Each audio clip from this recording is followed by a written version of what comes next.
Shalom saudara-saudariku yang dikasihi Tuhan.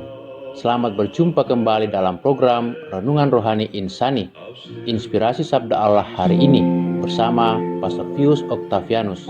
Selamat mendengarkan. Selamat pagi para sahabat Insani, selamat berjumpa kembali. Saya Pastor Pius menjumpai Anda semua di tanggal 25 Desember 2020 ini. Selamat Natal untuk kita semua. Selamat menikmati sukacita kelahiran Tuhan kita Yesus Kristus.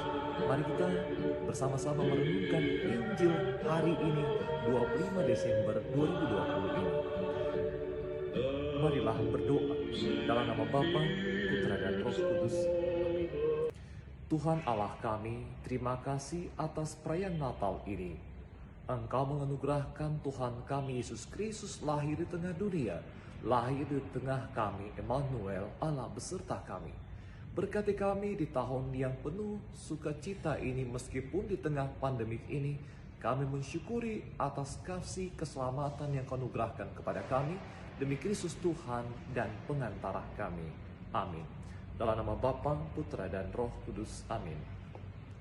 Tuhan sertamu dan sertamu juga. Inilah Injil Yesus Kristus menurut Santo Lukas. Dimuliakanlah Tuhan. Pada waktu itu Kaisar Agustus mengeluarkan suatu perintah menyuruh mendaftarkan semua orang di seluruh dunia. Inilah pendaftaran yang pertama kali diadakan sewaktu Quirinius menjadi wali negeri di Syria. Maka pergilah semua orang mendaftarkan diri masing-masing di kotanya sendiri. Demikian juga Yusuf pergi dari kota Nazaret di Galilea ke Yudea, ke kota Daud yang bernama Bethlehem, karena ia berasal dari keluarga dan keturunan Daud, supaya didaftarkan bersama-sama dengan Maria, tunangannya yang sedang mengandung. Ketika mereka di situ, tibalah waktunya bagi Maria untuk bersalin, dan ia melahirkan seorang anak laki-laki, anaknya yang sulung. Lalu dibungkusnya dengan lampin dan dibaringkannya di dalam palungan, karena tidak ada tempat bagi mereka di rumah penginapan. Di daerah itu ada gembala-gembala yang tinggal di padang yang menjaga kawanan ternak mereka pada waktu malam. Tiba-tiba berdirilah seorang malaikat Tuhan di depan mereka, dan kemuliaan Tuhan bersinar meliputi mereka, dan mereka sangat ketakutan. Lalu kata malaikat itu kepada mereka, "Jangan takut, sebab sesungguhnya Aku memberitakan kepadamu kesukaan besar untuk seluruh bangsa. Hari ini telah lahir bagimu juru selamat, yaitu Kristus Tuhan di kota Daud. Dan inilah tandanya bagimu. Kamu akan menjumpai seorang bayi dibungkus dengan lampin dan terbaring dalam palungan." Dan tiba-tiba tampaklah bersama-sama dengan malaikat itu sejumlah besar bala tentara surga yang memuji Allah, katanya, "Kemuliaan bagi Allah di tempat yang maha tinggi, dan damai sejahtera di bumi di antara manusia yang berkenan kepadanya." Demikianlah Injil Tuhan. Para sahabat Insani, selamat Natal untuk kita semua, selamat merayakan kelahiran Tuhan kita Yesus Kristus. Perayaan Natal ini mengingatkan saya pengalaman yang sungguh-sungguh saya ingat terus tentang bagaimana pada waktu itu, pada menjelang perayaan Natal, malam Natal, saya hendak merayakan perayaan Natal di sebuah stasi gereja kecil di kampung. Dan untuk menuju ke gereja yang ada di atas bukit itu, saya melewati perkampungan dan persawahan. Dan kemudian ketika sementara jalan menuju ke gereja, saya melihat seorang bapak yang sementara kerja di sawah. Dan saya panggil, "Bapak, tinggalkan sawah, mari kita ke gereja merayakan perayaan Natal." Lalu bapak itu balik tanya, "Pastor, apa artinya Natal?" Natal artinya kelahiran Tuhan Yesus, Tuhan kita. Ayo Pak. Lalu bapak itu kembali mengatakan, "Pastor, maksudnya pastor apa? Tahun lalu kita merayakan Natal, tahun ini kita masih merayakan Natal kelahiran Tuhan.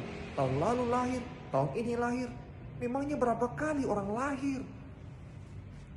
Saudara-saudara terkasih, pertanyaan yang konyol menurut kita ini, tetapi sebetulnya juga bisa menjadi pertanyaan kita semua ketika kita tidak mampu mengerti, menghayati, merayakan secara pribadi apa arti Natal. Maka perayaan Natal hanya seremonial, upacara biasa, waktu biasa, sama saja dengan hari-hari lain dari tahun ke tahun ini, tahun depan. Jika umur panjang, seterusnya kita merayakan perayaan Natal, tetapi lewat begitu saja, hampa, kering dalam diri kita. Karena kita tidak mengerti, tidak memahaminya, tidak menghayatinya secara personal, secara pribadi tentang arti Natal. Pada Injil hari ini kembali kita diingatkan apa arti Natal sesungguhnya bagi kita semua. Poin pertama yang paling penting dalam Injil hari ini dikatakan Allah menjadi manusia. Allah yang maha kuasa di surga rela turun ke dunia, lahir sebagai manusia, meninggalkan keagungan, meninggalkan kealahannya, mau menjadi manusia, tinggal di antara kita, Emmanuel, Allah beserta kita.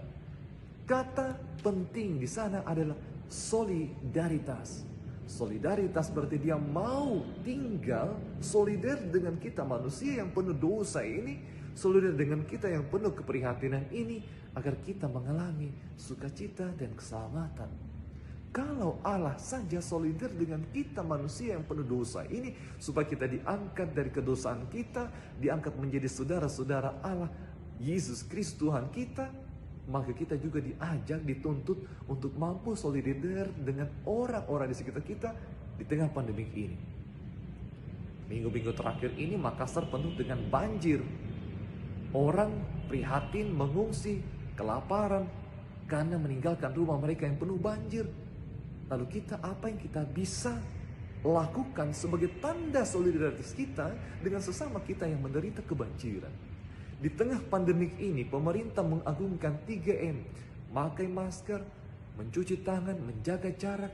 Apakah kita juga solidar dengan orang-orang yang berjuang untuk keluar dari pandemik ini? Tenaga kesehatan yang begitu banyak berjuang, lalu kita kemudian tidak mengikuti protokol kesehatan. Apakah kita solidar dengan orang-orang yang memperjuangkan kebaikan untuk kita semua? Kita cuek, kita acuh. Urusanmu, urusanku. Kita tidak pernah solidar dengan mereka yang susah, yang mengalami kesulitan, yang sungguh-sungguh dalam keadaan keprihatinan. Padahal Allah mau solidar dan prihatin dengan kita umat manusia. Poin pertama, arti Natal. Poin yang kedua. Pada poin yang kedua ini ada tokoh yang luar biasa yang diangkat dalam Injil hari ini. Dikatakan dalam Injil Lukas pasal 2 hari ini, demikian juga Yusuf pergi dari kota Nazaret ke Yudea, ke kota Daud, bersama-sama dengan Maria tunangannya, Yosef dan Maria. Dua tokoh ini dipakai oleh Allah dalam karya penyelamatan karena mempunyai karakter pertama, rendah hati. Dengan kesederhanaan mereka rendah hati, maka Allah memakai mereka. Dengan kerendahan hati itu mereka mau taat. Ketika pemerintah mencanangkan untuk mendaftarkan diri, mereka taat pada pemerintah juga. Dan kemudian dikatakan mereka berani mengambil keputusan.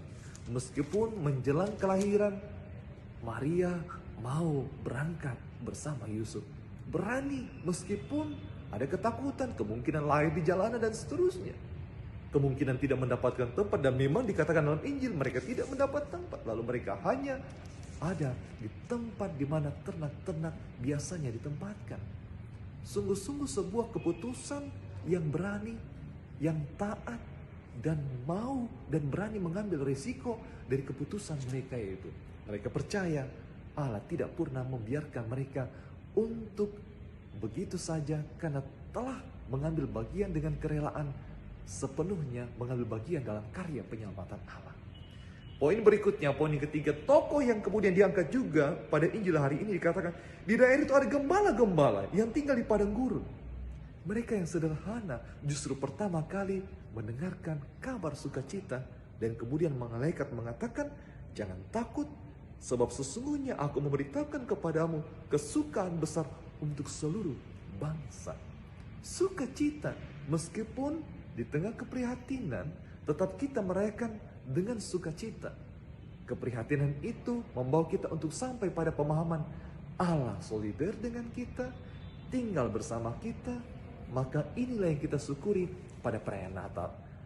Meskipun di tengah pandemik, meskipun di tengah keprihatinan, justru dalam keprihatinan itulah Allah hadir di tengah kita. Dan dengan demikian kita mempunyai sebuah harapan. Allah tidak pernah meninggalkan kita. Justru Allah mengunjungi kita di saat kita mengalami keprihatinan, di tengah tidak ada harapan, di tengah kesulitan, Allah mau hadir menyelamatkan kita. Maka saudara-saudara terkasih, selamat Natal. Di tengah keprihatinan, tetap merayakan perayaan Natal dengan sukacita pribadi, pemahaman pribadi, Allah beserta kita. Amin. Terima kasih saudara-saudari pencinta insani yang telah mendengarkan sabda Allah.